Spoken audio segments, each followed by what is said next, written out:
আসসালামু আলাইকুম। আজকের ভিডিওতে আমি দেখাবো কিভাবে বাংলাদেশ টেকনিক্যাল স্কিল ডেভেলপমেন্টের ওয়েবসাইটে স্টুডেন্ট রেজিস্ট্রেশন করার জন্য আপনারা ফান্ড এড করবেন। এর জন্য আমরা চলে যাব ফান্ড ম্যানেজমেন্ট মডিউলে। এখানে গেলে আমরা দেখতে পাবো আমাদের আগের যে ফান্ডগুলো আমরা এড করছি সেটার লিস্ট।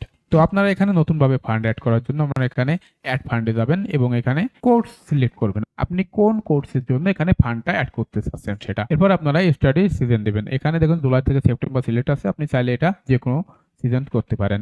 এরপর আছে পে ফর, অর্থাৎ কেন আপনি টাকাটা পে করছেন, রেজিস্ট্রেশন ফির জন্য না ইনস্টিটিউট ফাইনের জন্য। তো আমরা এখানে রেজিস্ট্রেশন ফিটা অ্যাড করব এবং স্টুডেন্ট অ্যামাউন্ট আমরা এখানে অ্যাড করব। তো এটা আমরা অ্যাড করার পরে আমরা যদি এখানে ফান্ড সেভে দেই, অ্যাড ফান্ড অপশনে ক্লিক করার পরে আমাদের এরকম একটা ইন্টারফেসে নিয়ে আসবে। এখানে দেখুন আমাদের টোটাল ফান্ডের তালিকাটা দেখতে পাচ্ছি।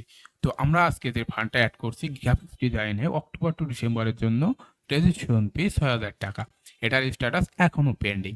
তো এটা চলুন আমরা পে করি। তো এটা পে করার জন্য আমরা পে বাটনে ক্লিক করব এবং বিকাশে ক্লিক করব। তো এখানে আপনারা আপনাদের যে নাম্বারে বিকাশ অ্যাকাউন্ট আছে সেই নাম্বারটা দিবেন এবং এরপরে আপনাদের নাম্বারে একটি ওটিপি যাবে। আপনারা সেটা প্রোভাইড করার পর আপনাদের পেমেন্টটা অটোমেটিকই সাকসেসফুল হয়ে যাবে এবং সেটা আপনাদের এই ব্যালেন্সে অ্যাড হয়ে যাবে। তো বিকাশ অপশনে ক্লিক করার পর আপনারা এরকম একটা ইন্টারফেস পাবেন। এখানে আপনাদের যে নাম্বারে বিকাশ অ্যাকাউন্ট আছে সেই নাম্বারটা প্রোভাইড করার পর আপনাদের নাম্বারে একটি ওটিপি যাবে। সেই ওটিপিটা এখানে প্রোভাইড করার পরে আপনাদের ব্যালেন্স থেকে অটোমেটিক্যালি রেজিস্ট্রেশন ফিটা পেইড হয়ে যাবে এবং পেমেন্টটা সাকসেসফুল হওয়ার পরে আপনাদের অ্যাভেলেবেল ব্যালেন্সে সেই পেমেন্টটা অ্যাড হবে। এখানে আপনারা দেখতে পাবেন এবং চাইলে আপনারা ড্যাশবোর্ডেও আপনাদের সেই ব্যালেন্সটা দেখতে পাবেন।